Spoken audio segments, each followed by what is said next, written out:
ආයිබුවන් එල YouTube නාලිකාවට අපේ බුද්ධිමත් ප්‍රේක්ෂකයින් ගෞරවනීයව පිළිගන්නවා. අද අපි ඔයාලව රැගෙන යාමට හිතුවේ ලංකාදිලක රජමහා විහාරයටයි. අපිට ගමන අතරමඟ සුන්දර පෞරාණික ස්ථාන කීපයකුත් හමු වුණා.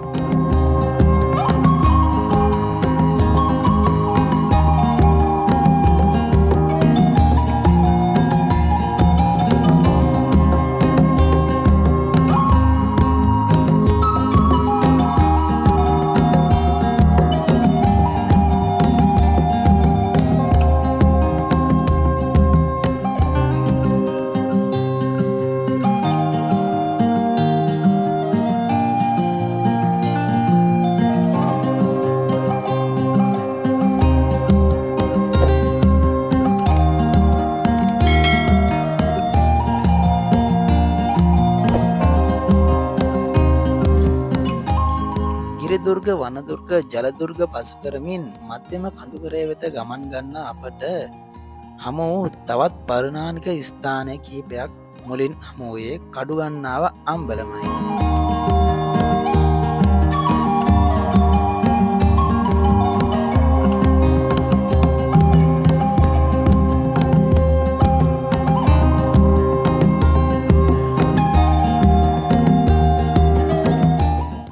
බ්‍රිතාන්‍ය යටත් විජිත පාලන සමයේ ඉදි වූවකි.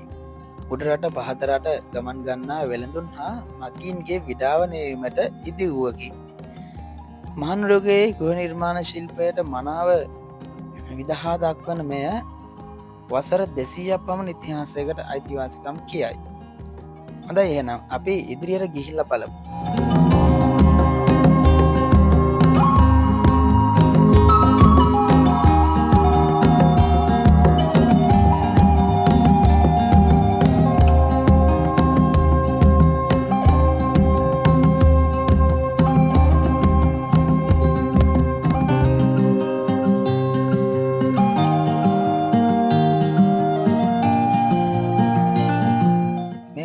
දැක්ගන්න පුළුවන් වෙන්නේ අපේ භාෂාවෙන් කියනවා නම් සුද්දා ගල විද්ද තැන.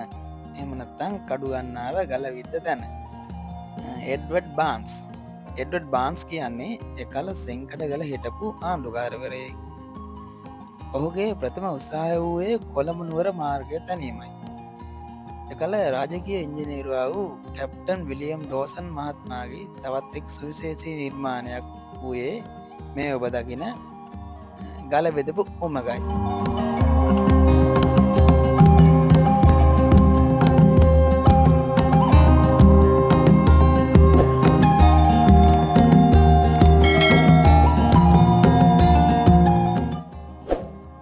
යන විට හමුවන්නේ මේ මහාමාර්ග සමග බැඳුණු තවත් සුවිශේෂී නිර්මාණයක්.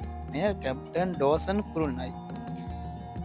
මේ පුරාවෘත්තය වන්නේ මා පෙර සඳහන් කළ මේ මාර්ගයේ ඉදි කළ ඉංජිනේරුවරතුමා වන කැප්ටන් ඩෝසන් මහත්මා 1829 දී මිය ගිය පසු ඔහු සිහිවීම පිණිස ඔහුගේ මිතුරන්ගේ පෞද්ගලික ධන පරිත්‍යාගයෙන් මේ ඉදි කොට ඇත. මේ උස අඩි 200ක් පමණ බව සඳහන් වෙලා තියෙනවා.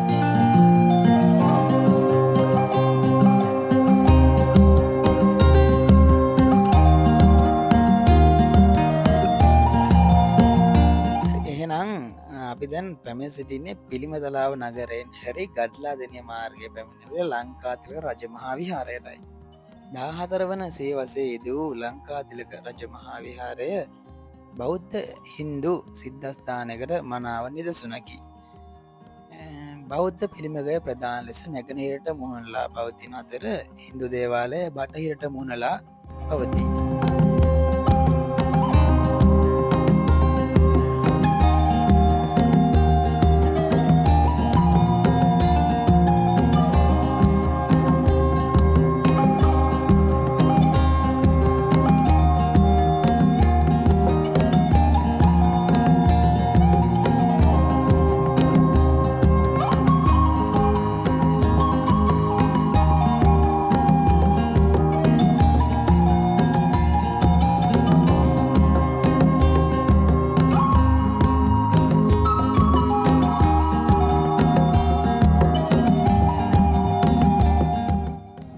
පිළිමගයට නැගීමට මීට 45ක් පමණ දිග ගල් පඩි පෙළයක් පර්වතයේම ඉදිකොට ඇත.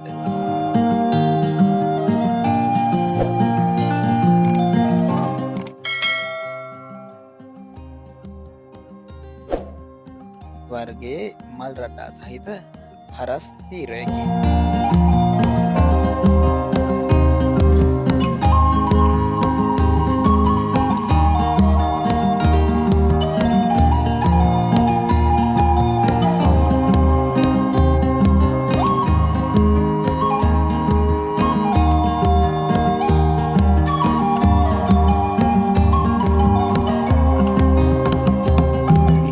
ඇතුළත මැණික් පිළිම නෙලා ඇත.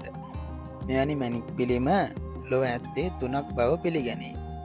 එකක් ශ්‍රී දළදා මාලිගාවේ, තව එකක් මෙම විහාරස්ථානයේ, අනික් පිළිමය තායිලන්තයේ ඇතැයි පැවසේ.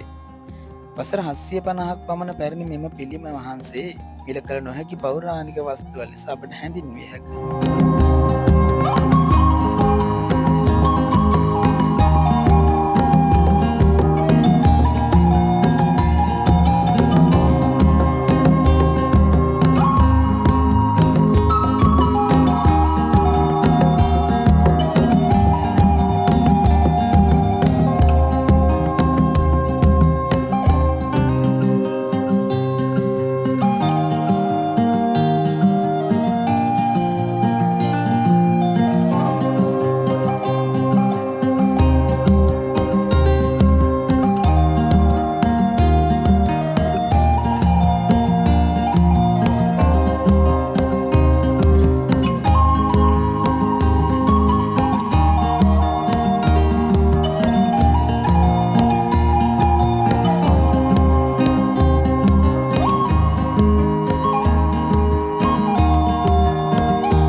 පුරාවිද්‍යා උරුමයක් ඇති සෙල්ලිපි දෙකක් විහාරස්ථානයේ හමුවන අතර ඒවා සිංහල සහ ද්‍රවිඩ භාෂාවලින් නිම කර ඇත.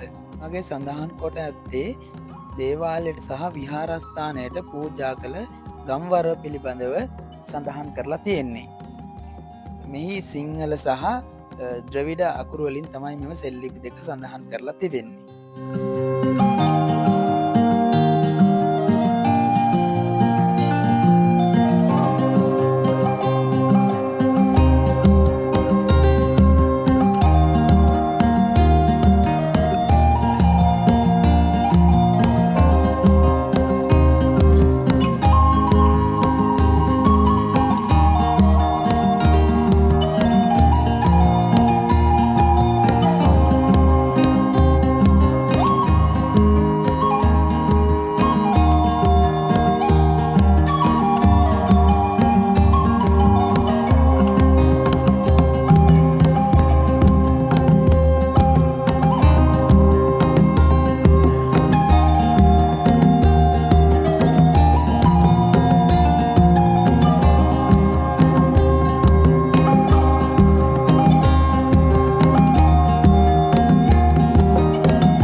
ඉතාමත් මනරම කඳු ගැටයක් ගොඩ පිහිට ඇති මේ විහාරස්ථානය දැක බලා ගන්න අපි ඔයාලට ආරාධනා කරලා සිටිනවා.